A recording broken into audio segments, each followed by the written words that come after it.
इसके इस प्लेटफॉर्म पे एक बार फिर से स्वागत करता हूँ। आई होप कि आपकी तैयारी अच्छी चल रही होगी। आप अच्छे से मेहनत कर रहे होंगे, अपने जो भी टारगेट्स आपने सेट कर रखे हैं, जो भी आप मेहनत कर रहे हैं, जिस टारगेट को आप अचीव करने के लिए, उसमें आप जी तोड़ मेहनत कर रहे होंगे।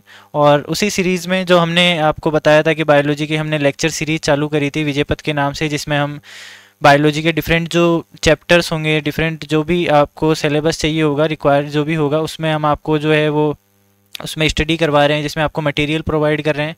इसमें पर्टिकुलर जो है क्लासेज चल रही हैं, जैसे बायोटेक्नोलॉजी की क्लासेज चल रही है जो मुकुल सर ले रहे हैं अभी, और बॉटनी की क्लासेज चल रही है जो कि मंजीत सर ले रहे हैं, और जैसे एंडोक्राइन सिस्टम और न्यूरल सिस्टम की जो क्लासेज चल रही है वो मेनली जो निर्मल सर ले रहे हैं। और बाकी जो ये चैप्टर था ब्रीदिंग वाला, ये भी लगभग ख़त्म होने वाला है, जो कि अपने बिल्कुल लास्ट पड़ाव पर है। तो इसी क्रम में हम आगे बात करते हैं। तो अभी देखो, मेनली हमारा क्या है गोल, हम यही चाह रहे हैं कि ये जो मेन है हमारा, पहले ये टॉपिक्स जो है ये कवर हो जाए। वैसे हमारी इच्छा थी कि हम इनमें पीवाईक्यू वगैरह भी सॉल्व करवाए, but due to some limitations के, टाइम की भी लिमिटेशंस है और कुछ बाउंडेशंस भी है, उनके लिए उनके कारण क्या हो रहा है कि हम जो पीवाईक्यू सीरीज़ है वो भी ला नहीं पा रहे।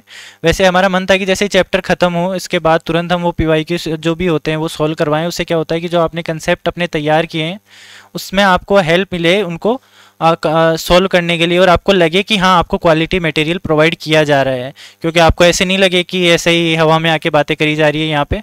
अगर आप वो क्वेश्चन सॉल्व करोगे, वो जब इजीली सॉल्व होंगे, तब आपको लगेगा कि हाँ आपको यहाँ पे क्वालिटी जो मटेरियल है वो प्रोवाइड किया जा रहा है। बट हाँ हम सोच रहे हैं कि लैब असिस्टेंट के भी जो पीवाईक्यू सीरीज़ वगैरह है वो हम लेके आए पर्टिकुलर बायोलॉजी के लिए, और जो भी हमारी फैकल्टीज़ है, जैसे उनको टाइम मिलेगा तो वो अपने अपने सब्जेक्ट्स की जो है पीवाईक्यू सीरीज़ लेके आएंगे अलग अलग एग्ज़ाम्स के लिए, जिसमें अभी मेनली हमारा मेन फोकस रहेगा जैसे जो भी आगामी एग्ज़ाम्स आ रहे हैं। फॉर एग्जांपल लैब असिस्टेंट आ रहा है, और उसके अलावा जो केवीएस वगैरह के एग्ज़ाम आ रहे हैं उसमें हम बायोलॉजी के या और भी जो भी सब्जेक्ट हैं उनके जो है हम पीवाईक्यूज़ लेके आए। ठीक है, तो ये जो बात थी आपको इन्फॉर्म करना था, और मैं आशा करूँगा कि आप जो है इस चीज़ में सपोर्ट करेंगे। कि मेनली क्या होता है कि पीवाईक्यू सीरीज से जो होता है एक आइडिया लग जाता है आपको रफली कि किस लेवल के एग्ज़ाम में क्वेश्चन आ रहे हैं, क्या लेवल आपको पढ़ना है, क्या लेवल आपको मेंटेन करना है, किस लेवल से आपको नीचे नहीं जाना है और किस लेवल से ऊपर आपको पढ़ना है। तो वो एक आपको बेसिक रफली सा आइडिया मिल जाता है कि हाँ मुझे ये लेवल लेके चलना है, और मुझे अपनी तैयारी को उस हिसाब से सेट करना है। अपना पेस जो है, अपनी गति जो है अपनी तैयारी की, वो उस हिसाब से सेट करनी है। ठीक है, और वैसे मुझे बताने की ज़रूरत नहीं है, वो आप लगभग सब पीवाईक्यू देख रखे होंगे, बट जो सॉल्यूशन होती है, जो एक्सप्लेनेशंस जो होती हैं, वो अगर आपको अच्छे से प्रोवाइड करवा दी जाती हैं तो वो आपको जो क्या होती है उनको रटना नहीं पड़ता, आपको वो काफ़ी हेल्प करती है समझने के अंदर। ठीक है, अब हम बढ़ते हैं हमारे चैप्टर की तरफ। हमने लास्ट क्लासेस में डिस्कस कर लिया था कि ऑक्सीजन का ट्रांसपोर्ट कैसे हो रहा है, और जो हमने स्ट्रक्चर वगैरह थी जो मेनली हमने पिछली 4 क्लासेस में देखा था। तो अब हम उससे आगे बढ़ेंगे। हमारा जो मेन जो अब टॉपिक था, हम लगभग अपने चैप्टर के लास्ट स्टेज पे चल रहे हैं। तो आज जो है मेन टॉपिक वो रहेगा मेरा ट्रांसपोर्ट ऑफ CO2। अब देखिए, हमने बात करी थी ऑक्सीजन का ट्रांसपोर्ट कैसे हो रहा है। ऑक्सीजन का ट्रांसपोर्ट हमने देखा था मेनली 2 फॉर्म में हो रहा है, क्योंकि उसकी बाइंडिंग हीमोग्लोबिन के साथ ज़्यादा थी, तो वो मेनली किस में हो रहा है, ऑक्सी हीमोग्लोबिन में ट्रांसपोर्ट हो रहा है। और 3% जो है वो क्या है कि प्लाज्मा में सोल्यूबिलिटी उसकी कम थी, प्लाज्मा में घुलनशीलता उसकी कम थी, तो वो किसके थ्रू जो है ट्रांसपोर्ट हो रहा था। 97% किसके थ्रू हो रहा था, ऑक्सी हीमोग्लोबिन के थ्रू, और 3% जो है वो किसके थ्रू हो रहा था, प्लाज्मा के थ्रू। अगर हम बात करते हैं कार्बन डाइऑक्साइड की, तो देखिए कार्बन डाइऑक्साइड क्या होती है मेनली। कार्बन डाइऑक्साइड जो है, मैंने आपको जब इनके फैक्टर्स, कुछ कारक जो मैंने आपसे डिस्कस किए थे कि कौन कौन से फैक्टर्स जो हैं गैसेस के ट्रांसपोर्ट को, गैसेस के आदान प्रदान को मतलब अफेक्ट करेंगे। वहाँ पे हमने देखा था, मैंने आपको एक चीज़ बताई थी कि कार्बन डाइऑक्साइड है उसकी हीमोग्लोबिन से बंधुता कम होती है। देखिए, अब हम सबसे पहले देखेंगे ट्रांसपोर्ट ऑफ कार्बन डाइऑक्साइड किस किस फॉर्म में हो रही है, तो वही फैक्टर्स आपको वापस से याद करने जो फैक्टर्स मैंने आपको लास्ट क्लास में बताए थे। तो सबसे पहले हम देखेंगे कि CO2 का ट्रांसपोर्ट, एक्चुअल में CO2 का ट्रांसपोर्ट कहाँ से कहाँ हो रहा है। वही बात, ऑक्सीजन की जहाँ से नीड है, ऑक्सीजन को जहाँ एक्सेस में है वहाँ से जहाँ स्केर्स में, मतलब जहाँ पे कमी है, जहाँ अधिकता है वहाँ से कमी तक लेके जाना है। तो अधिकता कहाँ थी, उसके एटमॉस्फेयर में, और कमी कहाँ थी, बॉडी में। बॉडी में कमी क्यों थी, क्योंकि वो कंटिन्यूसली क्या होती जाती है, यूज़ होती जाती है, और कंटिन्यूसली यूज़ होती जाएगी तो वहाँ पे कमी आएगी। तो इसलिए ऑक्सीजन का ट्रांसपोर्टेशन कहाँ से कहाँ होना जरूरी था, हमारे कुपिकाओं से लेकर सेल्स तक या कोशिकाओं तक। वही अगर हम कार्बन डाइऑक्साइड की देखें तो देखिए कार्बन डाइऑक्साइड क्या होती है, हमारी बॉडी के अंदर ज़्यादा बन रही है, टिश्यूज़ के अंदर ज़्यादा बन रही है कंटिन्यूसली, तो ज़्यादा बन रही है तो अब उसको बाहर निकालना जरूरी है। तो उसका ट्रांसपोर्टेशन कहाँ से कहाँ होगा, देखिए ट्रांसपोर्ट ऑफ CO2 कहाँ से कहाँ तक होगा, अगर हम देखें तो ये होगा कहाँ से, कोशिका से। ये कहाँ से कहाँ होगा, मेनली ये होगा कोशिका से और कुपिकाओं तक। कहाँ से कहाँ होगा, कोशिका से, या अब हम कह सकते हैं कोशिकाओं का जो एक ग्रुप होता है उसको ऊतक बोल देते हैं। अगर हम और स्पेसिफिकली बोल ले तो ऊतकों से कहाँ तक जाएगी, कुपिकाओं तक। और कुपिकाओं से कहाँ चली जाएगी, ये फेफड़ों में होते हुए हमारे एटमॉस्फेयर या हम कहें वायुमंडल में चली जाएगी। तो ये क्या हुआ, ये CO2 का ट्रांसपोर्टेशन पाथ या हम बोलेंगे पैसेज हुआ, कि जिस रास्ते से कोशिका से लेकर कुपिकाओं तक CO2 ट्रांसपोर्ट होगी। अब ये तो मैंने आपको पाथ बताया, अब मैं बताऊंगा कि फॉर्म्स किस फॉर्म में ट्रांसपोर्ट हो रही है। ऐसे ही तो नहीं है कि कार्बन डाइऑक्साइड उधर से निकली और छूमंतर जाके जो कुपिकाओं तक पहुंच गई, लेकिन देखिए उसमें एक पर्टिकुलर मैकेनिज्म काम करेगी। चलिए रिकॉल करते हैं वापस। मैंने जब बताया था आपको कि मैंने आपको बताया था कि कार्बन डाइऑक्साइड जो होती है उसकी हीमोग्लोबिन के साथ बंधुता कम होती है। बंधुता कम होगी तो वो क्या करेगा, कार्बन डाइऑक्साइड हीमोग्लोबिन के साथ बाइंडिंग कम करेगा और हीमोग्लोबिन क्या करेगा, उसके ट्रांसपोर्ट में रोल लिमिटेड रहेगा। ठीक है, तो हम सबसे पहले देखेंगे कि हीमोग्लोबिन का कार्बन डाइऑक्साइड का ट्रांसपोर्टेशन कैसे हो रहा है। कार्बन डाइऑक्साइड का जो मेनली ट्रांसपोर्टेशन है वो 3 फॉर्म्स में होता है। कितनी फॉर्म्स में होता है, 3 फॉर्म्स में होगा, तीनों अलग अलग फॉर्म्स में होगा। देखिए सबसे पहले हम बात करते हैं 23% जो CO2 होती है। मान लीजिए यहाँ पे 100% CO2 है, ये जो है बॉडी में फॉर्म हो रही है, एक अमाउंट है। मान लीजिए कि आप इस तरीके से मानिए कि परसेंटेज से मतलब आप समझते हैं कि अगर 100 यूनिट्स जो है कार्बन डाइऑक्साइड बॉडी में बन रही है तो उसका 23 यूनिट्स 23% जो कार्बन डाइऑक्साइड वो किस फॉर्म में ट्रांसपोर्ट होगी, ये क्या करेगी, कार्बन डाइऑक्साइड हीमोग्लोबिन के साथ बाइंड हो जाएगी। HB यहाँ पे हीमोग्लोबिन को शो कर रहा है, HB प्लस CO2, ये क्या करेगी, इसके साथ बाइंड होकर यहाँ पे क्या बना लेगी, मैंने आपको बताया था, याद करिए, ये क्या बना लेगी, कार्बमीनो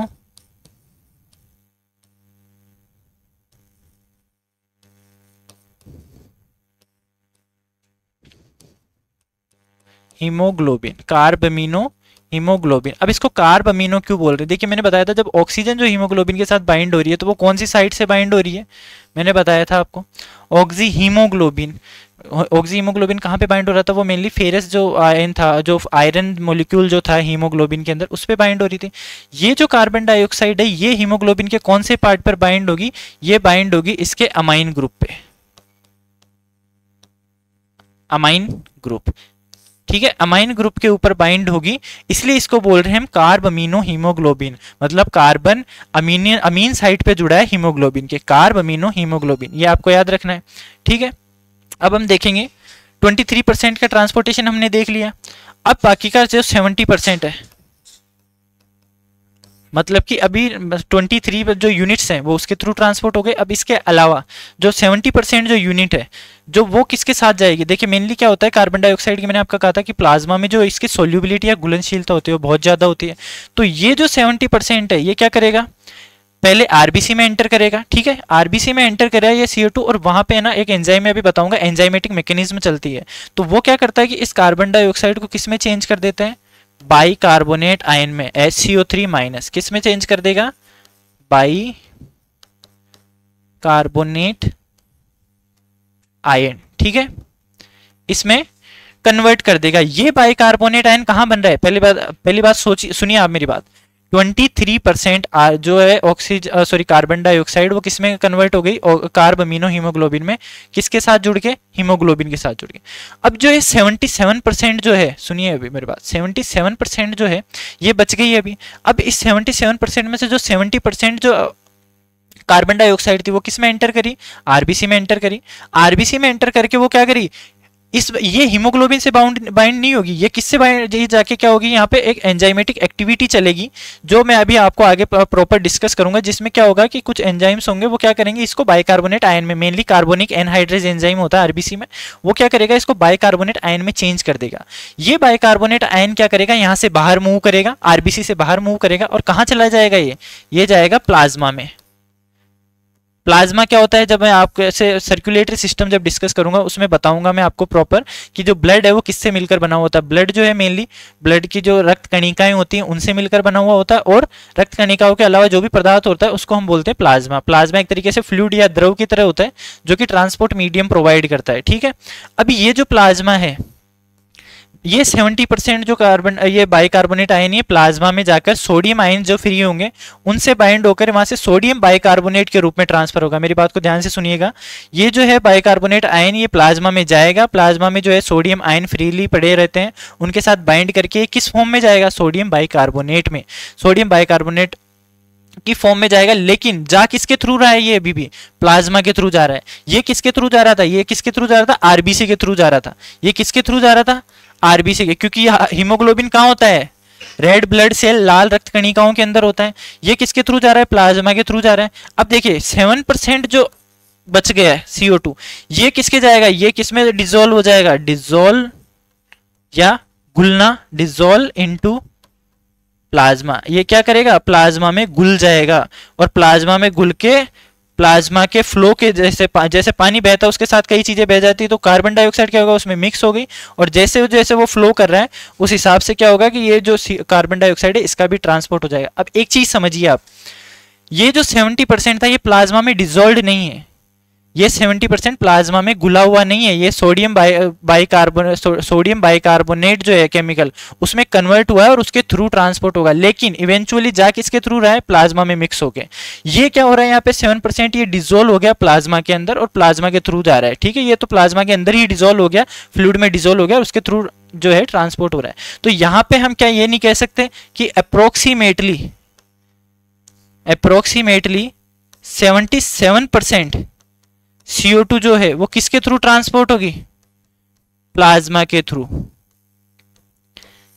प्लाज्मा के थ्रू और प्लाज्मा में डिजोल्व दोनों में फर्क है। यहाँ पे देखिए मैंने ये नहीं कहा कि प्लाज्मा में डिजोल्व फॉर्म में जा रही है, मैं कह रहा हूँ प्लाज्मा में डिजोल्व फॉर्म में सिर्फ 7% जा रही है, 70% जा प्लाज्मा के थ्रू रही है, लेकिन किस फॉर्म में जा रही है, सोडियम बाइकार्बोनेट के फॉर्म में। तो यहाँ पे हम ये कह सकते हैं कि 77% कार्बन डाइऑक्साइड प्लाज्मा के थ्रू जा रही है, ना कि 77% कार्बन डाइऑक्साइड प्लाज्मा में डिजोल्व होके जा रही है, ठीक है। एम आई क्लियर, यहाँ तक कन्फर्म है। अब इससे आगे चलते हैं। अब ये जो है मैं आपके लिए इसमें जो कार्बन डाइऑक्साइड का ट्रांसपोर्ट कैसे हो रहा है, अभी जैसे मैंने आपको बताया कि कार्बामिनो हीमोग्लोबिन के थ्रू हो रहा है, और जो फॉर्म से मेनली मैंने आपको बताया बाइकार्बोनेट आयन में जा रहा है, सोडियम बाइकार्बोनेट के आयन में जा रहा है, डिजोल्व होकर जा रहा है। तो वो कैसे जा रहा है, वो कैसे बन रहा है एक्चुअली, तो वो मैं यहाँ पे डिस्कस करूंगा, ठीक है। तो मेनली इसको ट्रांसपोर्टेशन को वैसे एक्चुअल में क्या होता है कि ये दो ऐसे डिवाइडेड होता नहीं है, लेकिन समझाने के लिए इनको ईजी करने के लिए हम इनको दो पार्ट्स में डिवाइड कर देते हैं, मेनली लोडिंग और अनलोडिंग में। अब लोडिंग अनलोडिंग से बेसिक सी वोकैब है वो आप समझ सकते हो। लोडिंग का मतलब लोडिंग ऑफ कार्बन डाइऑक्साइड, मतलब जहां पे क्या करना है आपको कार्बन डाइऑक्साइड को लोड करना है फॉर द ट्रांसपोर्ट, की ट्रांसपोर्ट करने के लिए आपको उसको लोड करना है। अनलोडिंग से मतलब है कि आपको क्या करना है, वो जो कार्बन डाइऑक्साइड जो ट्रांसपोर्ट होकर आई है उसको वहां पे अनलोड करना है, ताकि वो वहां से आगे जो भी उसकी फाइनल जो डेस्टिनेशन है वहां तक पहुंचाया जा सके। अब देखिए loading of carbon dioxide, loading कहाँ पे होगी कार्बन डाइऑक्साइड की, जहाँ पे कार्बन डाइऑक्साइड एक्सेस में बन रही है और जहाँ से हमें उसे रिमूव करना है। तो कहाँ से रिमूव करना है हमें, मेनली कहाँ से, कोशिकाओं से। तो लोडिंग कहाँ पे हो रही है कार्बन डाइऑक्साइड की, कोशिकाओं में, ठीक है। अब मैंने जब आपको ऑक्सीजन डिसोसिएशन कर्व पढ़ाया था, ऑक्सीजन वियोजन वक्र पढ़ाया था, उसमें मैंने आपको बताया था कि यहाँ पे जो कोशिकाओं पे ऑक्सी हीमोग्लोबिन जो आ रहा है, देखिए मैंने कहा था हीमोग्लोबिन कार्बन डाइऑक्साइड का भी ट्रांसपोर्टेशन कर रहा है, भले ही कम अमाउंट में कर रहा है लेकिन कर रहा है। कार्बन जो हीमोग्लोबिन है वो ऑक्सीजन का भी ट्रांसपोर्टेशन कर रहा है, पर काम तो वो दोनों के ट्रांसपोर्टेशन के लिए करेगा। ऐसा तो नहीं है ना कि एक जो एक आरबीसी है जो वो सिर्फ कार्बन डाइऑक्साइड ही लेके जाएगी और एक आरबीसी सिर्फ ऑक्सीजन लेके जाएगी, नहीं ऐसा नहीं होता।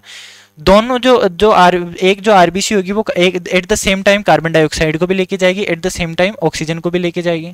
तो यहाँ पे होता क्या है कि जो कुछ ऐसे फैक्टर्स होंगे, मैंने आपको वो फैक्टर्स भी डिस्कस किए थे, कुछ ऐसे फैक्टर्स होंगे जो क्या करेंगे, डिसाइड करेंगे कि कब आपके HbCO2 बनेगा और कब HbO2 बनेगा, ठीक है। अगर HbCO2 बन रहा है मतलब कार्बामिनो हीमोग्लोबिन बन रहा है तो HbO2 टूटेगा, ऑक्सी हीमोग्लोबिन टूटेगा, और अगर ऑक्सी हीमोग्लोबिन बन रहा है तो कार्बामिनो हीमोग्लोबिन टूटेगा, ठीक है। ये बेसिक सा जो है आपको समझ में आ गया होगा। अब देखिए यहाँ पे आपको लोडिंग ऑफ CO2 मतलब आपको कार्बन डाइऑक्साइड को लोड करना है। तो आपको सिंपल सा क्या करना है, इसको लोड करने के लिए आपको जो है हीमोग्लोबिन के पास इसकी जगह बनानी पड़ेगी। इसकी जगह बनाने के लिए आप क्या करोगे, ऑक्सीजन को हटाओगे, सीधी सी बात है। तो जब कोशिकाओं में हो रहा है तो यहाँ पे क्या होगा, मेनली HbO2 का वियोजन होगा। क्यों होगा HbO2 का वियोजन, क्योंकि आपको यहाँ पे क्या करना है, हीमोग्लोबिन को फ्री करना है कार्बन डाइऑक्साइड को लेके जाने के लिए। अरे वियोजन करोगे तभी तो सेल्स के पास ऑक्सीजन आएगी। ये HbO2 मान लो कि आया एल्वियोलाई से आपके सेल्स के पास आया, वहां पे ये टूटा ही नहीं, वापस चला गया सर्कुलेट होके, तो फायदा क्या हुआ इसका, कुछ भी नहीं हुआ। तो आपको क्या करना है, यहाँ पे वो फैक्टर्स क्या करेंगे, इसको तोड़ेंगे तो ऑक्सीजन फ्री होगी, ऑक्सीजन फ्री होगी तो सेल्स के पास जाएगी, सेल्स के पास जाएगी तो एनर्जी बनेगी, एनर्जी बनेगी तो CO2 लाइब्रेट होगी, और CO2 लाइब्रेट होगी तब उसको आपको वापस से बाहर निकालना है बॉडी के। तो अब आप क्या करोगे, उसको लोड करोगे, क्योंकि जो HbO2 यहाँ पे डिसोसिएशन हुआ था, जिसका जो वियोजन हुआ था, यहाँ पे हीमोग्लोबिन फ्री हुआ था, और जब हीमोग्लोबिन फ्री हुआ है तो अब यहाँ पे क्या होगा, कार्बन डाइऑक्साइड अपॉर्चुनिटी देखेगी और इसके साथ बाइंड हो जाएगी। तो ये जो HbO2 वियोजन हो रहा है, ये क्यों हो रहा है, मेनली मैंने आपको कुछ फैक्टर्स बताए थे HbO2 के एट द एल्वियोलाई लेवल।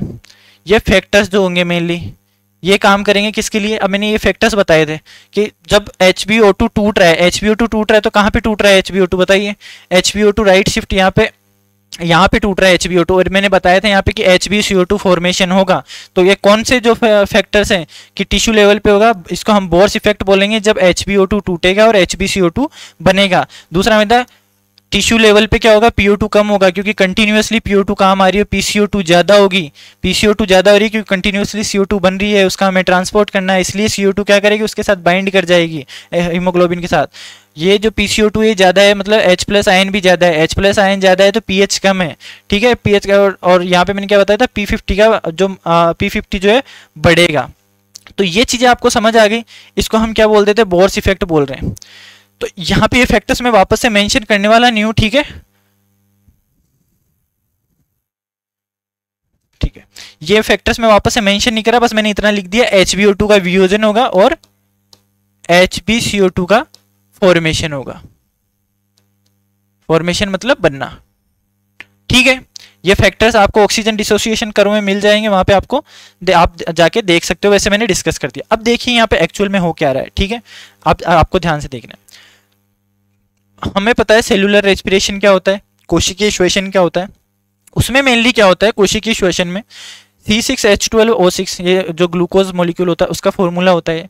ये C6H12O6 ये क्या करेगा, ऑक्सीजन की प्रेजेंस में टूटेगा और यहाँ पे कार्बन डाइऑक्साइड बनेगी।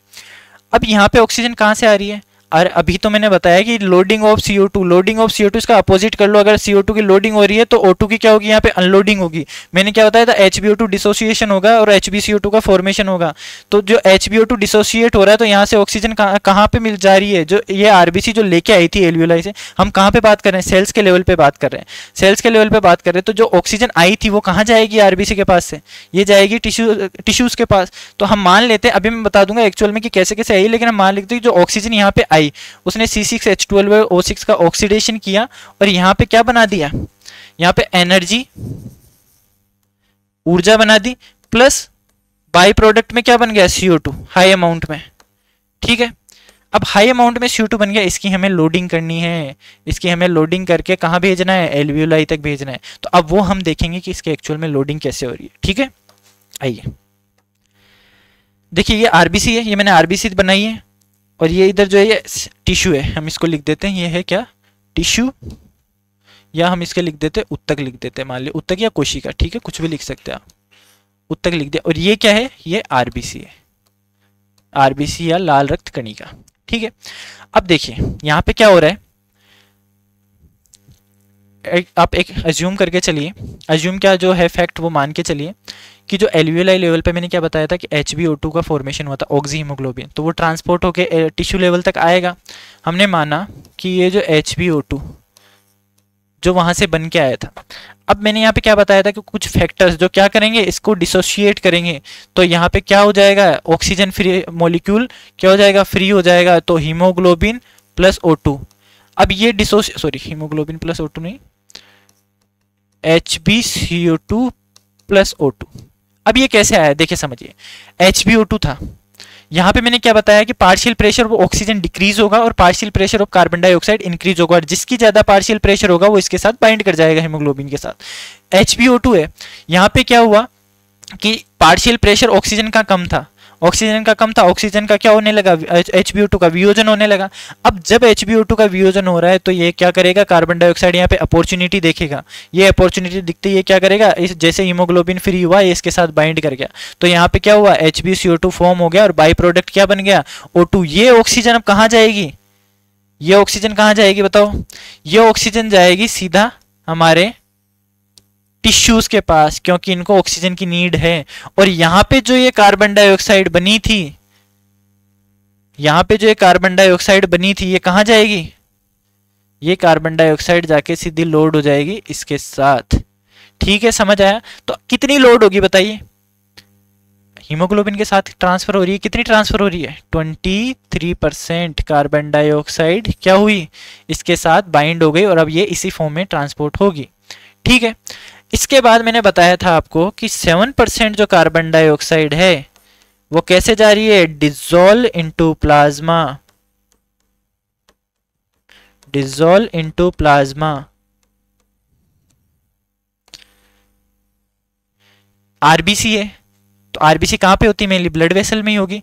ब्लड वेसल में आरबीसी और या जो मैं कहूँ कणिकाओं के अलावा क्या होगा, प्लाज्मा ही होगा पूरा। तो ये क्या होगी, पार्शियल प्रेशर क्या होगा, यहाँ पे ज्यादा होगा और ब्लड में कम होगा। याद करिए मैंने आपको दाब प्रवणता का भी बताया था कि यहाँ पे क्या होगा, इसका partial pressure of carbon dioxide 45 होगा और ऑक्सीजनेटेड ब्लड जो आया था उसमें कितना होगा, 40 होगा।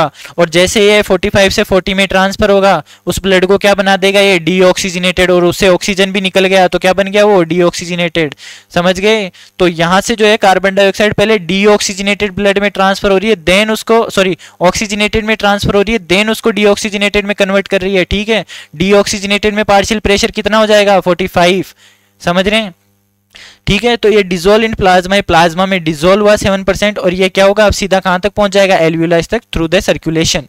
अब ये क्या हुआ, हमने देखा 30% का तो काम निपट गया कि हमें 30% का जो है ट्रांसपोर्टेशन कर दिया, अभी भी 70% बचा हुआ है। ये जो सारी जो इतनी रामायण चल रही है उस 70% के लिए ये जो 70% कार्बन डाइऑक्साइड है क्या करेगी, आरबीसी में एंटर करेगी। ठीक है, ये CO2 आरबीसी में एंटर कर गई। अब यहाँ पे क्या होता है कि हमें पता है कि इसके अंदर वाटर तो हर सेल में प्रेजेंट है, अप्रोक्सीमेटली 90 to 92% जो है वाटर ही होता है हर सेल में, तो 70 to 90% बोल सकते हैं। ठीक है, तो वो वाटर कंटेंट ही होता है सेल में। अब ये जो वाटर है यहाँ पे एक पर्टिकुलर एक एंजाइम होगा, देखिए पहले हम उस एंजाइम की बात करते हैं। ठीक है, एक एंजाइम होता है, देखिए यहाँ पे कार्बोनिक एनहाइड्रेज। ये कार्बोनिक एनहाइड्रेज जो है ये एक एंजाइम है और इसका काम क्या है, ये क्या करता है कि जो कार्बन डाइऑक्साइड है उसको क्या करता है, वाटर मॉलिक्यूल के साथ रिएक्शन करवा के उसको बना देगा कार्बोनिक एसिड में। ठीक है, H2CO3। वो कार्बोनिक एसिड को वो क्या करेगा, आगे फिर से ब्रेक करेगा। वो किस में ब्रेक करेगा, हाइड्रोजन आयन और बाइकार्बोनेट आयन में। और एट द सेम टाइम यही कार्बोनिक एसिड जो है वो क्या, कार्बोनिक एनहाइड्रेज क्या करेगा, इन्हीं रिएक्शन को वापस रिवर्स में भी करता है। तो ये जो कार्बोनिक एनहाइड्रेज है इसका मेनली काम CO2 के ट्रांसपोर्टेशन में है और इसकी सबसे ज्यादा कंसेंट्रेशन आरबीसी में ही पाई जाती है। प्लाज्मा में भी होता है बट बहुत लिमिटेड अमाउंट में होता है। सबसे ज्यादा कंसेंट्रेशन इसकी कहाँ मिलेगी, इसकी मिलेगी आरबीसी में। तो एक तो जो मेन पॉइंट है वो आप इसके लिए याद कर सकते हो, सभी जो एंजाइम्स होते हैं उनमें एक पर्टिकुलर कोफैक्टर होता है जो उनकी एक्टिविटी के लिए जो है नेसेसरी होता है। तो ये कई बार आपको पूछ लिया जाता है। तो जो कार्बोनिक एनहाइड्रेज है ये एक्चुअली क्या है, जिंक कंटेनिंग एंजाइम है। क्या है, जिंक कंटेनिंग एंजाइम है। ये जिंक क्या कर रहा है यहाँ पे, इसकी एक्टिविटी को इसको एक्टिव बना रहा है। जिंक युक्त एंजाइम, ये याद रखना आपको, ये कोफैक्टर्स हैं। ये जब आप बायोमोलिक्यूल्स पढ़ेंगे वहाँ जब आप एंजाइम्स पढ़ेंगे उनके अंदर इनका बहुत बड़ा रोल होता है। ठीक है, ये जिंक युक्त एंजाइम होता है। अब दूसरा ये क्या होगा, कार्बोनिक एनहाइड्रेज। ये क्या करेगा, CO2 प्लस H2O इसको किस में कन्वर्ट कर देगा, ये कन्वर्ट कर देगा इसको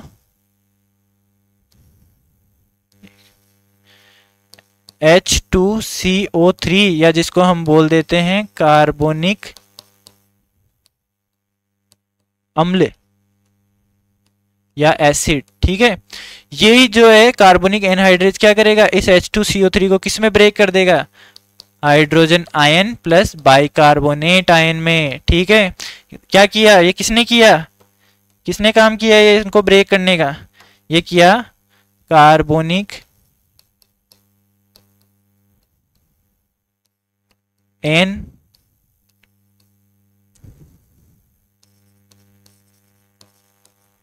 हाइड्रेस, और ये काम भी किसने किया, कार्बोनिक एन हाइड्रेस। ठीक है, ये किया इसने।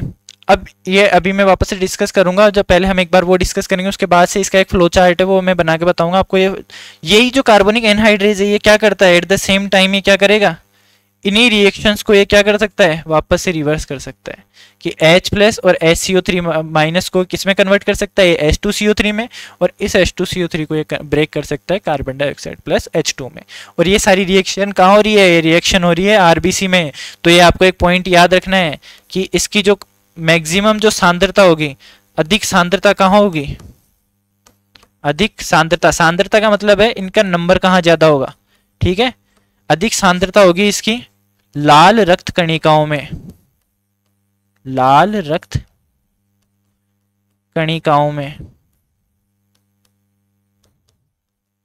या आरबीसी भी कह देते हैं हम शॉर्ट में, रेड ब्लड कॉर्पस्कल या रेड ब्लड सेल। ठीक है, कुछ मात्रा, ठीक है,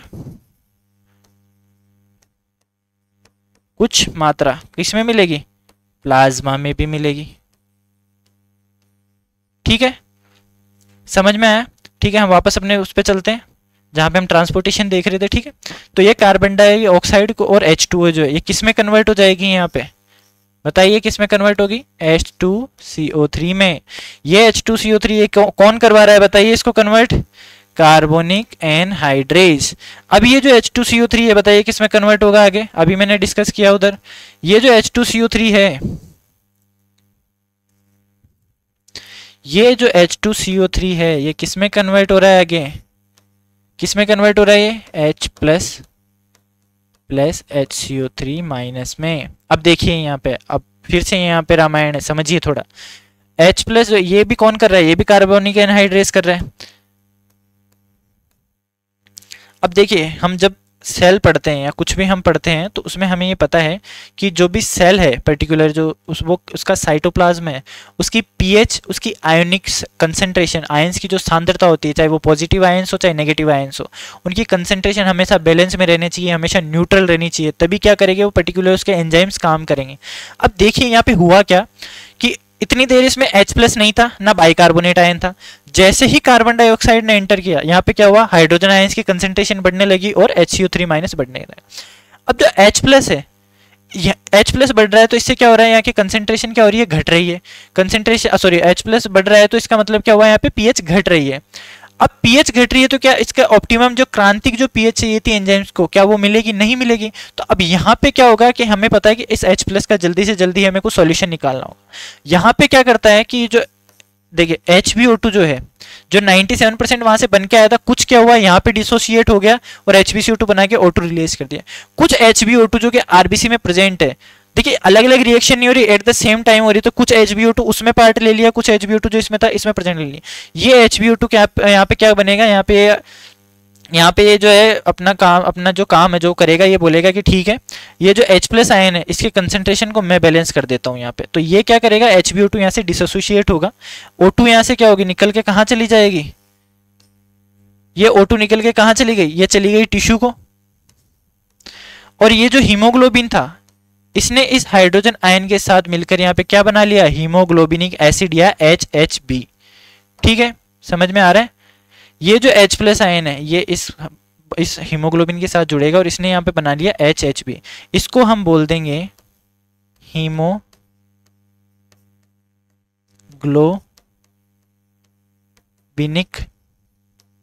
अम्ल। ठीक है, हीमोग्लोबिनिक एसिड। अब यहाँ पे एक चीज बताइए, जो पीएच को जो बैलेंस करता है उनको हम क्या बोलते हैं, बफर सिस्टम सुने हैं आपने? बफर सिस्टम का मेनली एक्चुअल काम क्या होता है? बफर सिस्टम का काम यही होता है कि जब आप उनको किसी पर्टिकुलर सोल्यूशन में मिलाते हो तो वो क्या करता है, उसकी पीएच में को मेंटेन करके रखता है। अगर एसिडिक जा रही है तो वो क्या करेगा, वहाँ पे H प्लस आयन को बाइंड कर लेगा, H प्लस आयन की कंसेंट्रेशन को कम करेगा। और अगर ज़्यादा जा रही है तो क्या करेगा, OH माइनस की जो आयन्स की जो कंसेंट्रेशन है उनको कम करेगा। मेनली वो क्या करता है कि उनको बैलेंस करने का काम करता है। तो यहाँ पे किसने काम किया H प्लस आयन्स की कंसेंट्रेशन कम करने का? यहाँ पे काम किया HbO2 ने। तो यहाँ पे HbO2 एक तरीके से किसका काम कर रहा है? ये HbO2 ये काम कर रहा है यहाँ पे बफर का। तो हम क्या बोलेंगे, ये जो HbO2 है इसको हम क्या बोल देंगे, एक्ट एज ए बफर।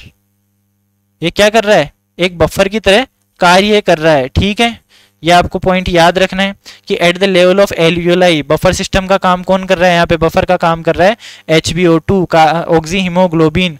ठीक है, ये आपने देखा। अब देखिए, अभी तक सेल्स की जो मैंने क्या कहा, सेल्स की पीएच और सेल्स की आयोनिक कंसेंट्रेशन हमेशा बैलेंस में रहती है। एकदम से SU3 माइनस जो है इसकी भी कंसेंट्रेशन बढ़ गई, तो आयोनिक इम्बैलेंस तो हो गया ना, अंदर आयोनिक इम्बैलेंस हुआ। अब आयोनिक इम्बैलेंस हुआ तो ये क्या करेगा, यहाँ से बाहर जाएगा। अब देखिए यहाँ पे एक क्वेश्चन आना चाहिए कि भेजने को बाहर हम H+ को भी भेज सकते थे, आयोनिक इम्बैलेंस तो ये भी कर रहा था, तो सिर्फ SU3 माइनस ही क्यों जा रहा है बाहर? देखिए इसलिए जा रहा है, पहली बात तो कि जो आरबीसी की मेम्ब्रेन होती है एक डोनेन मेम्ब्रेन होती है। डोनेन मेम्ब्रेन का मतलब क्या होता है? डोनेन मेम्ब्रेन से मतलब होता है ऐसी मेम्ब्रेन जो सिर्फ नेगेटिव आयंस के लिए परमिएबल हो। तो ये जो आरबीसी की मेम्ब्रेन ये ओनली और ओनली नेगेटिव आयंस के लिए परमिएबल है, और किसी भी आयंस के लिए, और तो क्या पॉजिटिव आयंस ही बचे, पॉजिटिव आयंस के लिए क्या होगी, इम्परमिएबल होगी, अपारगम्य होगी। तो ये क्या करेगी, सिर्फ और सिर्फ जो ऋणायन होंगे उनको बाहर या अंदर जाने की अनुमति देता है।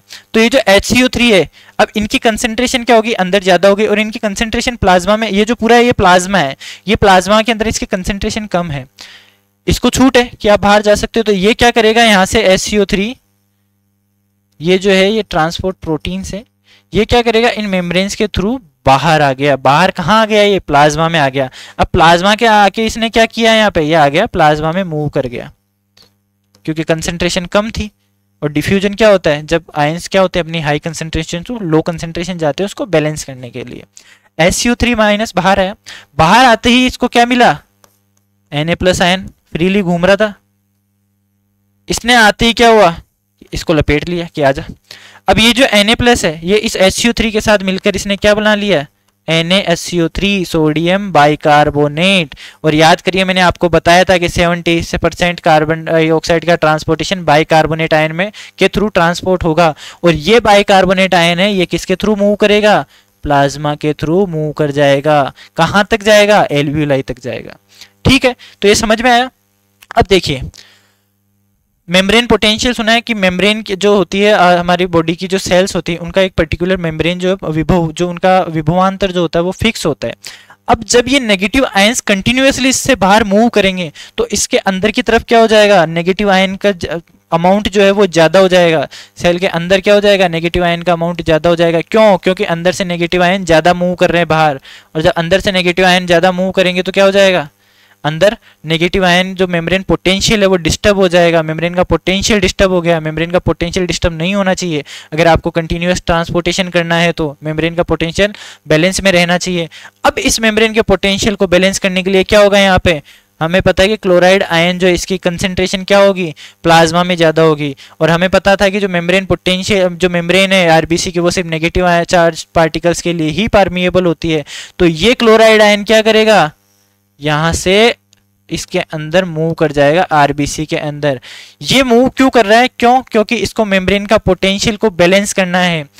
H+ की कंसेंट्रेशन को हमें क्यों कम करना था, हमें पीएच को बैलेंस करना था। SU3 माइनस को बाहर क्यों भेजना था, क्योंकि जो सेल आरबीसी के जो अंदर का जो चार जो पार्टिकल्स थे, जो आयंस थे, उनकी कंसेंट्रेशन को बैलेंस करना था। जो इम्बैलेंस हुआ था उसको बैलेंस करना था। और क्लोराइड अंदर क्यों मूव कर रहा है, क्योंकि जो SO3 आयन के बाहर आने से जो मेम्ब्रेन पोटेंशियल डिस्टर्ब हुआ है उसको वापस से नॉर्मल लेके आना है। तो इसलिए क्लोराइड आयन यहाँ से अंदर मूव कर रहा है। और जब ये क्लोराइड आयन यहाँ से अंदर मूव करता है तो इसको हम एक पर्टिकुलर नाम दे देते हैं, आपने सुना होगा हेमबर्गर परिघटना। ठीक है, हेमबर्गर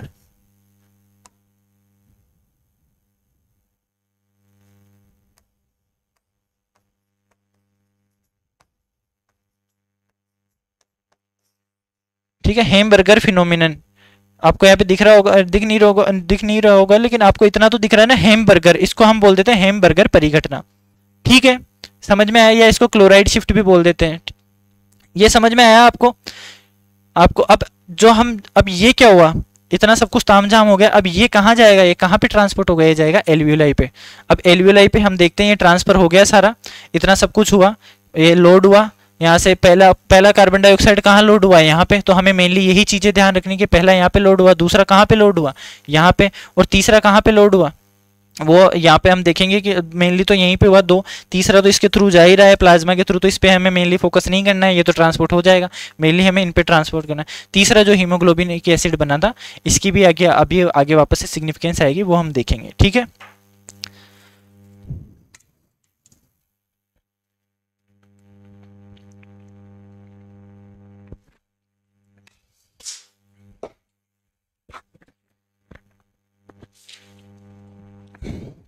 देखिए अब देखते हैं हम अनलोडिंग ऑफ CO2।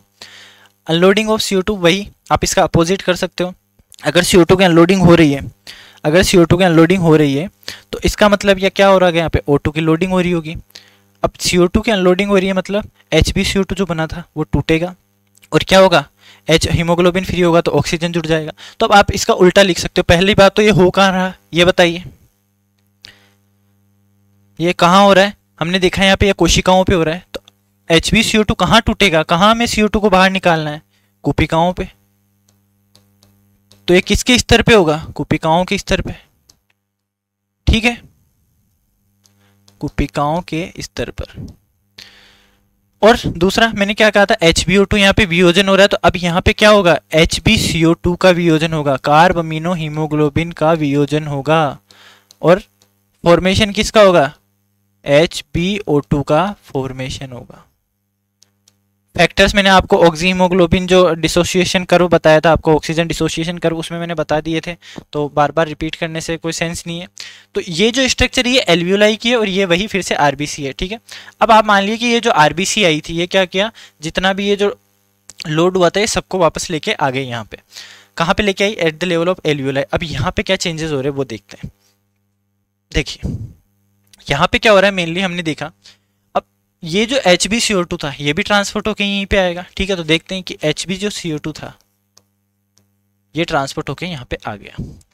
यहाँ पे क्या होगा, partial pressure of carbon dioxide कम होगा, और पार्शियल प्रेशर ऑफ ऑक्सीजन ज़्यादा होगा, क्योंकि एटमॉस्फेयर से ऑक्सीजन ज़्यादा जा रही है अपना हमारे लंग्स तक।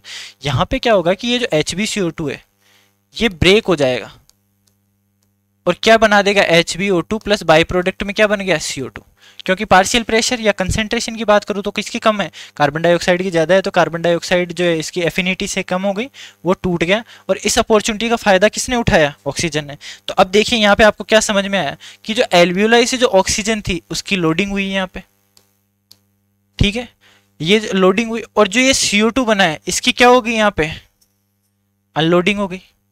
ठीक है, बेसिक सा समझ में आया कि जो यहाँ पे जो ऑक्सीजन है वो कहाँ से आएगी, एल्वियोलाई से ही तो आएगी। तो एक तरीके से ऑक्सीजन की लोडिंग हो गई, HbO2 ऑक्सीहीमोग्लोबिन बन गया, और कार्बन डाइऑक्साइड जो वहाँ पे बाई प्रोडक्ट बना था वो कहाँ गया, एल्वियोलाई में, और यहाँ से कहाँ चला जाएगा, बाहर। पर ये सारा तो नहीं आया अभी कार्बन डाइऑक्साइड, हमने देखा था, अभी तो ये भी है, ये भी बच रहा है। अब यहाँ पे क्या होगा, देखिए यहाँ पे होगा कि जो NHCO3 है, ठीक है, देखिए NaHCO3 जो आया था वो कहाँ आएगा, डायरेक्टली प्लाज्मा के थ्रू इधर मूव कर गया। ठीक है, ये आ गया NaHCO3, ये NaHCO3 है, यहाँ पे ब्रेक हो जाएगा Na plus plus HCO3 minus में।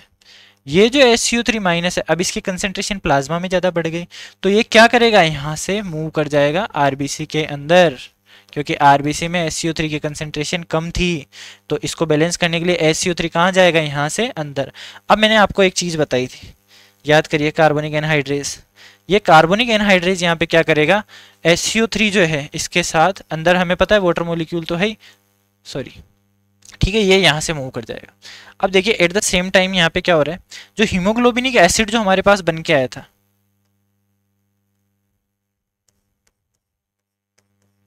ये जो हीमोग्लोबिनिक एसिड ये यहाँ पे बना था, ये ट्रांसफर हुआ है यहाँ पे। अब ये जो हीमोग्लोबिनिक एसिड है ये क्या करेगा, ये भी अब हीमोग्लोबिन है, ऑक्सीजन के प्रति एफिनिटी तो दिखाएगा, बंधुता तो दिखाएगा। अब ये यहाँ पे क्या करेगा कि ये ब्रेक हो जाएगा H प्लस आयंस में प्लस HbO2 में। अब यहाँ पे देखिए फिर से एक बार ऑक्सीजन की लोडिंग हो गई, ठीक है। अब बार बार क्रॉस बनाने से मतलब नहीं, लेकिन मैं बता देता हूँ, ऑक्सीजन की क्या हो गई, फिर से लोडिंग हो गई। ऑक्सीजन की लोडिंग हुई तो क्या हुआ, हीमोग्लोबिन ने इसके साथ बॉन्ड तोड़ा है H प्लस के साथ और HbO2 बना दिया।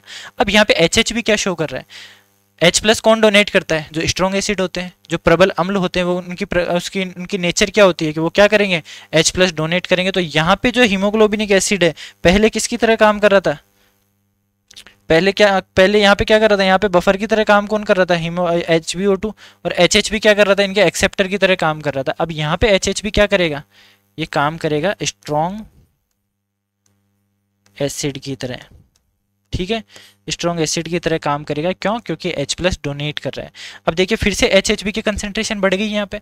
अब HH की कंसंट्रेशन बढ़ गई, इसको काउंटर करने के लिए यहाँ पे कौन आएगा, इस बार काउंटर करने के लिए आएगा बाइकार्बोनेट आयन।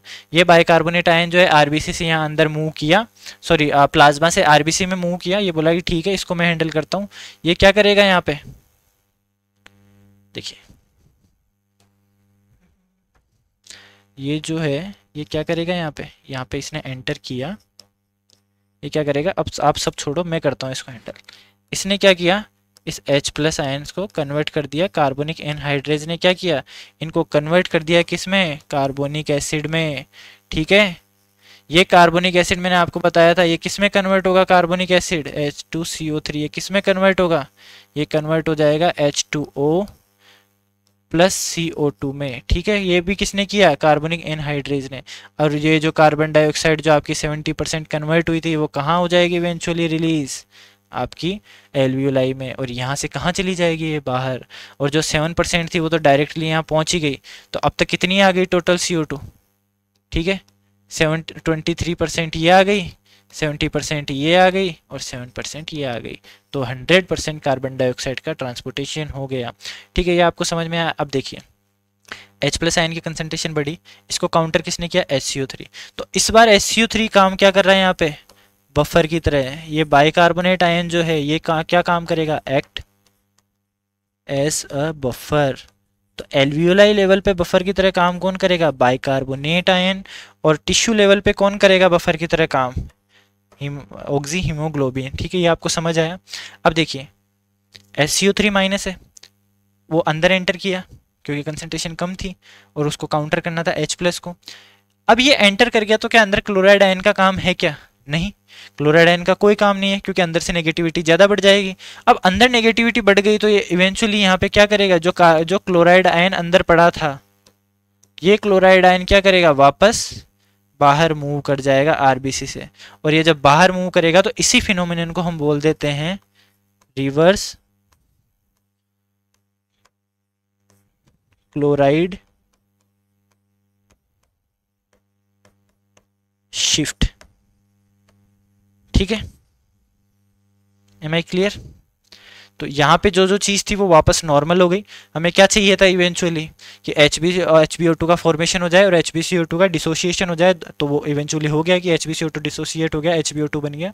CO2 जो था वो पार्शियल प्रेशर, हमें क्या था, डीऑक्सीजनेटेड ब्लड में कितना था पार्शियल प्रेशर कार्बन डाइऑक्साइड का, कितना था, 40 था, सॉरी 45 था, 45। और जब हम एल्वियोलाई में देखेंगे तो उससे कम होता है, एल्वियोलाई में और भी ज़्यादा। तो वो क्या करेगा इवेंचुअली वहाँ से एल्वियोलाई में मूव कर जाएगा।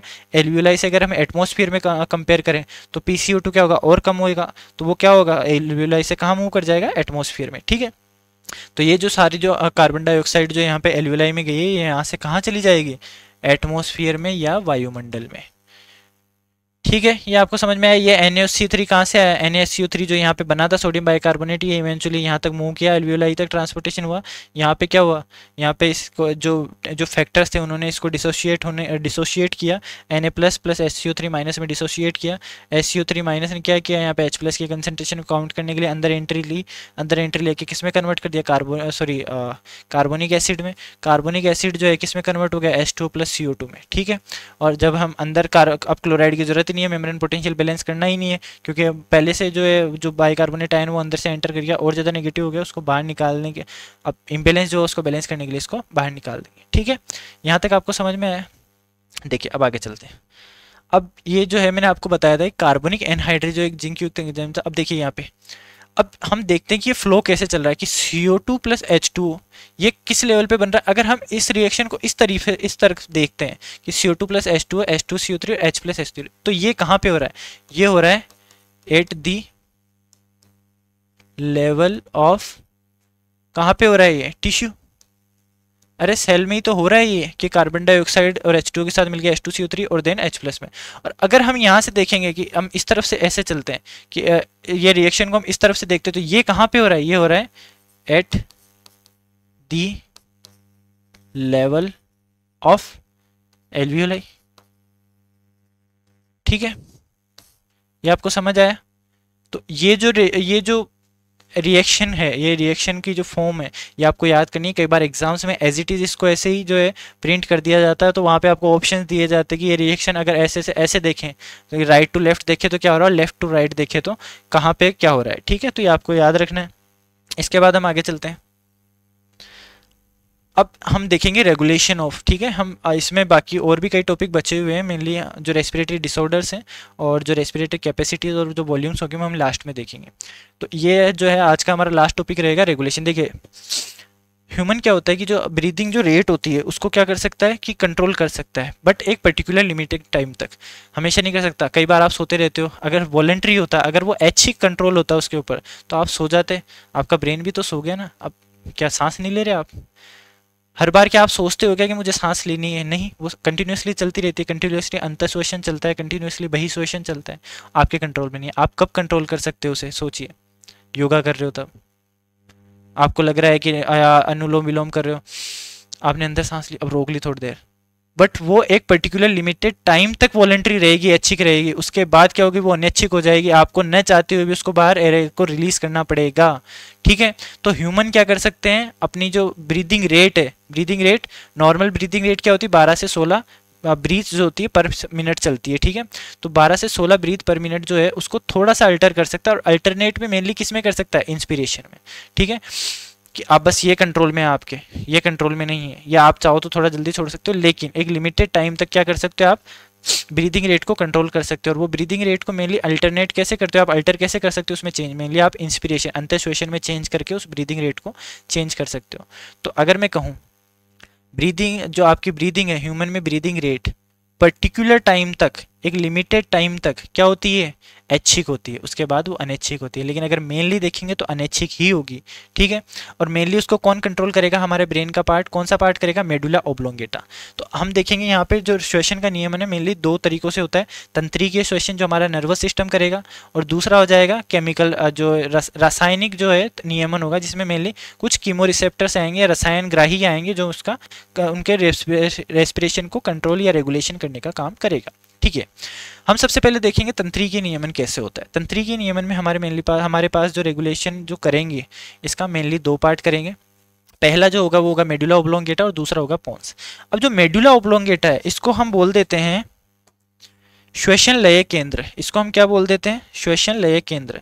अब श्वसन लय केंद्र इसको क्यों बोल रहे हैं? देखिए अभी आगे मैं डिस्कस करूंगा तो वैसे बता दूंगा, लेकिन मैं फिर भी एक बार इसको हम बोल देते हैं श्वसन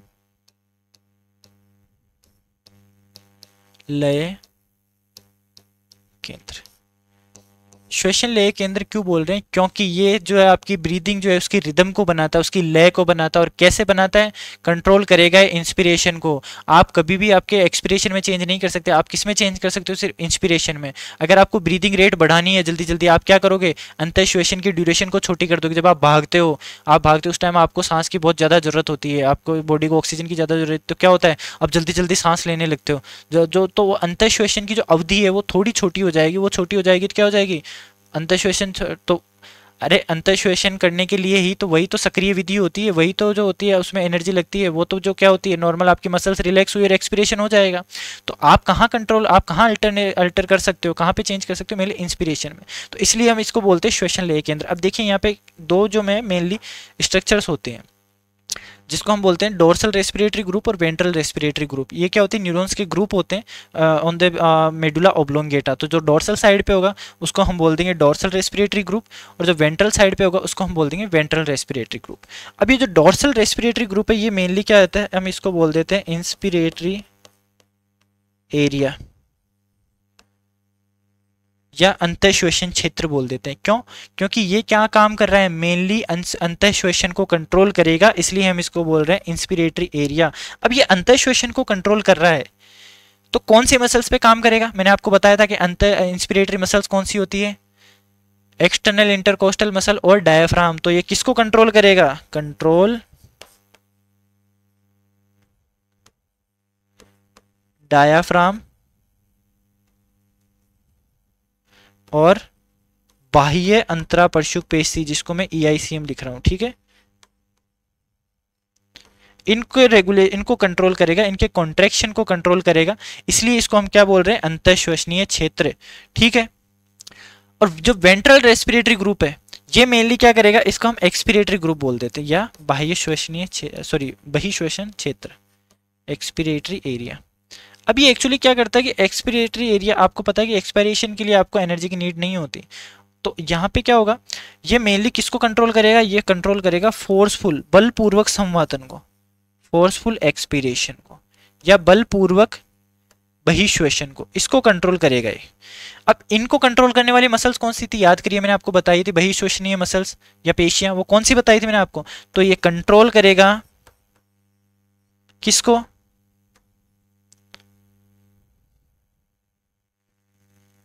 किसको कंट्रोल करेगा, मेनली एब्डोमिनल उदरीय पेशियां,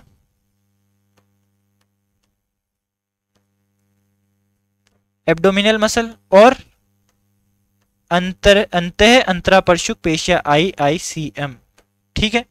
तो ये किसको कंट्रोल करेगा, एब्डोमिनल मसल्स को और IICM को, और डोर्सल जो DRG है वो किसको करेगा, डायफ्राम और EICM को, ठीक है। अब जो मेडुला ऑब्लोंगेटा है यही जो है मेन कंट्रोल करता है। बाकी पोन्स का काम इतना सा हो सकता है कि ये क्या कर सकता है, या तो पॉजिटिव या नेगेटिव फीडबैक दे सकता है, बट उसको ये क्या कर सकता है, सिर्फ ब्रीदिंग रेट को अल्टर करवा सकता है, ये सिग्नल देगा मेडुला ऑब्लोंगेटा को। बाकी फाइनल काम जो होगा वो मेडुला ऑब्लोंगेटा का ही होगा। ये जो है चेंज कहाँ से करेगा, ये चेंज करेगा DRG और VRG से। तो जो फाइनल जो रिजल्ट है, जो ब्रीदिंग रेट जो चेंज हो रही है वो कहाँ से होगी, DRG या VRG से। इनका काम इतना सा होता है, बस ये क्या करेंगे, ये सिर्फ क्या करेंगे, या तो पॉजिटिव या नेगेटिव फीडबैक देंगे कि हाँ अब आपको बढ़ाना है या अब आपको घटाना है, ठीक है। तो इसमें तो दो सेंटर्स होते हैं पोन्स में, पहला सेंटर होगा न्यूमोटैक्सिक सेंटर और दूसरा होगा एपन्यूस्टिक सेंटर। तो न्यूमो सेंटर जो सेंटर है इसको हम बोल देते हैं स्विच ऑफ सेंटर। अब इसको स्विच ऑफ सेंटर क्यों बोलते हैं,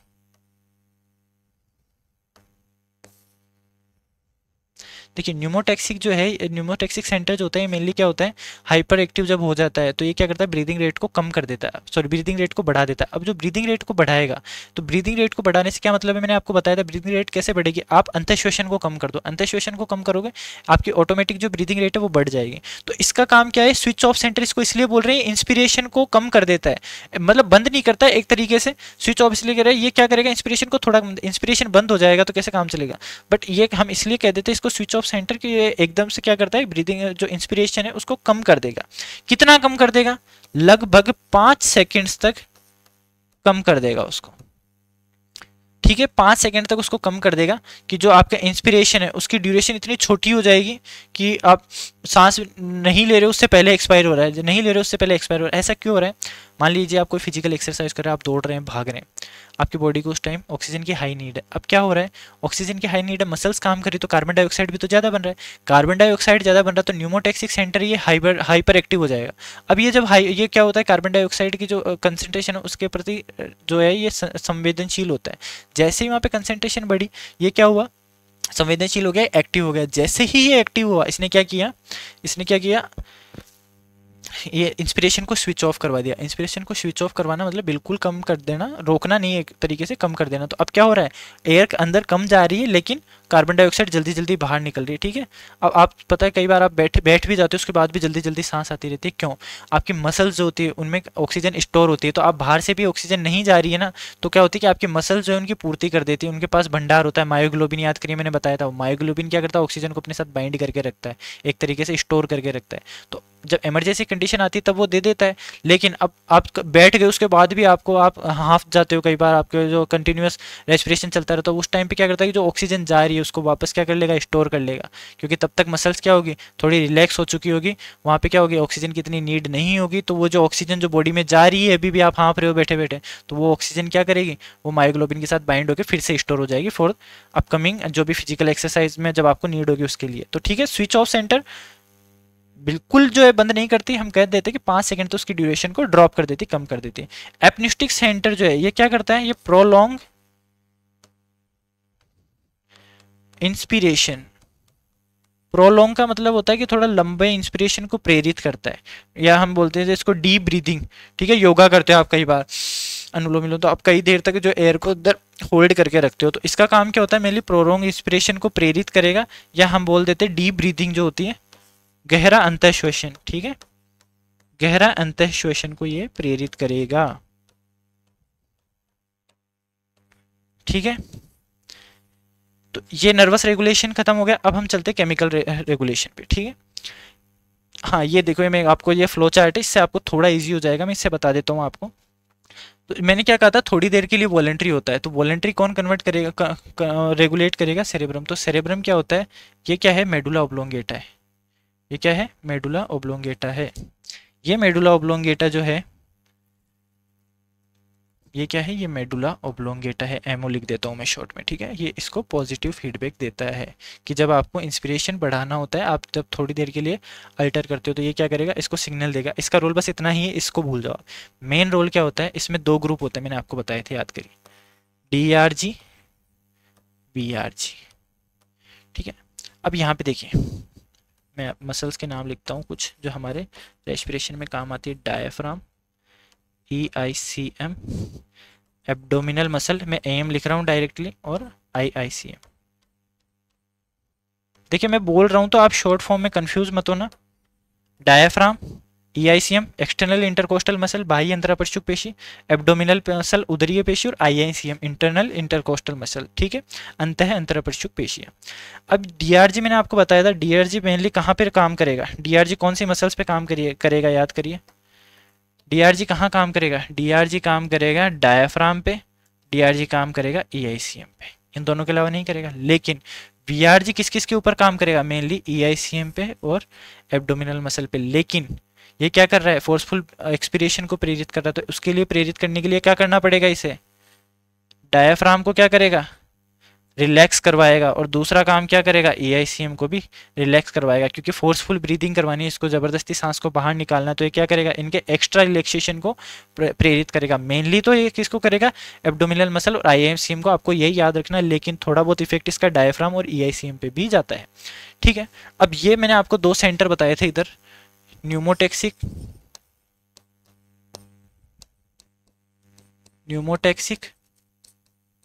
और एपन्यूस्टिक, ठीक है। ये रहे, इनका सेंटर्स का मेनली काम क्या होता है, मेडुला ऑब्लोंगेटा को सिग्नल देना। सिग्नल कैसे, अल्टर करने के लिए ब्रीदिंग रेट को, ठीक है। तो इसका मेनली क्या होता है, ये पॉजिटिव या नेगेटिव फीडबैक दे सकते हैं। पॉजिटिव, इंस्पिरेशन बढ़ाना है, हाइपर एक्टिव हो गया तो इंस्पिरेशन की ड्यूरेशन को घटा दो, ब्रीदिंग रेट को बढ़ा दो, ठीक है। जैसे ही नॉर्मल हुआ, इसके इस तरफ से नेगेटिव जाएगा कि ठीक है, इंस्पिरेशन की रेट को बढ़ा दो, ब्रीदिंग रेट को नॉर्मल ले आओ, ठीक है।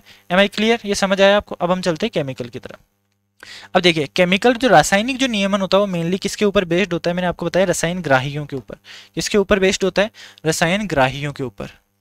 कुछ रसायन ग्राही प्रेजेंट होते हैं, वो कहाँ पे प्रेजेंट होते हैं, उस बेस पे हम क्या करते हैं, रासायनिक नियम को डिवाइड कर देते हैं। तो रसायन ग्राहियों के ऊपर जो है बेस्ड होता है अब ये जो रसायन ग्राही है ये मेनली आपको किसके लिए सेंसिटिव होंगे? अरे भाई रसायन ग्राही है मतलब किसी रसायन की जो पर्टिकुलर कंसेंट्रेशन होगी, सांद्रता होगी, उसके लिए ये क्या होंगे? सेंसिबल होंगे या जो संवेदनशील होंगे। तो उनकी कंसेंट्रेशन जब बढ़ेगी तभी ये एक्टिवेट होंगे और जो क्या है कि ब्रीदिंग रेट को अल्टर करेंगे। तो किसके लिए जो है ये सेंसिबल होंगे या संवेदनशील होंगे? पहली तो H प्लस आयन के कंसेंट्रेशन के, H प्लस आयन की कंसेंट्रेशन बढ़ेगी तो उसके लिए, और दूसरी कार्बन डाइऑक्साइड की, कि कार्बन डाइऑक्साइड की अगर कंसंट्रेशन बढ़ती है तो, अरे सीधा सा ही समझो ना, कार्बन डाइऑक्साइड की कंसंट्रेशन बढ़ेगी तो H प्लस की कंसंट्रेशन भी बढ़ेगी।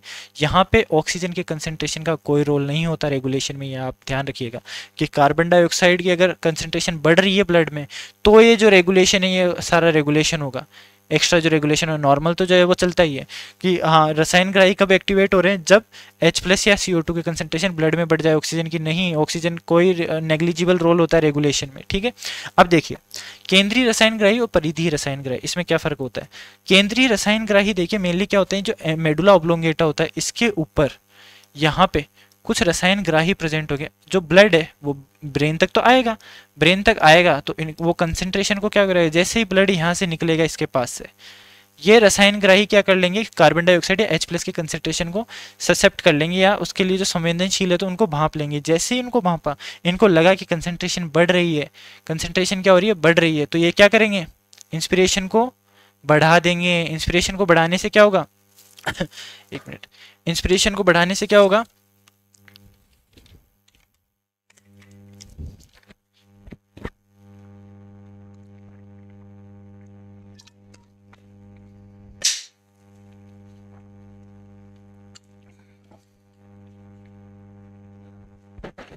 ठीक है। केंद्रीय रसायन ग्राही, तो आपको पता है ब्रेन में तो सेरेब्रो स्पाइनल फ्लूइड होता है CSF। तो देखिए जो CSF है ये केंद्रीय रसायन ग्राही है, जो किसके लिए ससेप्टिबल होंगे, CSF या जिसको मैं बोलूं सेरेब्रो स्पाइनल फ्लूइड, प्रमस्तिष्क मेरु द्रव, ठीक है। इसको हिंदी में लिख देता हूं मैं, प्रमस्तिष्क मेरु द्रव, ठीक है। उसमें जो H प्लस की कंसेंट्रेशन होगी, H प्लस और CO2 की हाई कंसेंट्रेशन होगी, उसके लिए संवेदनशील होगी। ये क्या करेंगे, अब इसके लिए संवेदनशील है, इसके लिए संवेदनशील है तो ये क्या करेंगे, ब्रीदिंग रेट को बढ़ा देंगे। ब्रीदिंग रेट को बढ़ा देंगे तो उससे क्या होगा, कार्बन डाइऑक्साइड जल्दी जल्दी बाहर निकलनी चालू हो जाएगी, ठीक है। अब परिधीय जो रसायन ग्राही है ये मेनली कहाँ होते हैं हमारे, देखिए ये मेनली कहाँ पे होंगे। अब सेंट्रल जो था, जो केंद्रीय रसायन ग्राही थे वो किसमें जो है H प्लस और CO2 कंसेंट्रेशन को जो है वहाँ पे पहचान रहे थे, आइडेंटिफाई कर रहे थे CSF में। ये कहाँ करेंगे, ब्लड में, ब्लड में जो CO2 और H प्लस की हाई कंसेंट्रेशन है ये उसको जो है उसके लिए संवेदनशील होंगे। दूसरा, अब ये कहाँ पे प्रेजेंट होंगे परिधीय रसायन ग्राही, ये कहाँ पे प्रेजेंट होंगे, मेनली हमारे ऑर्टिक आर्क जिसको हम बोलते हैं, एक मिनट, ये कहाँ होगा,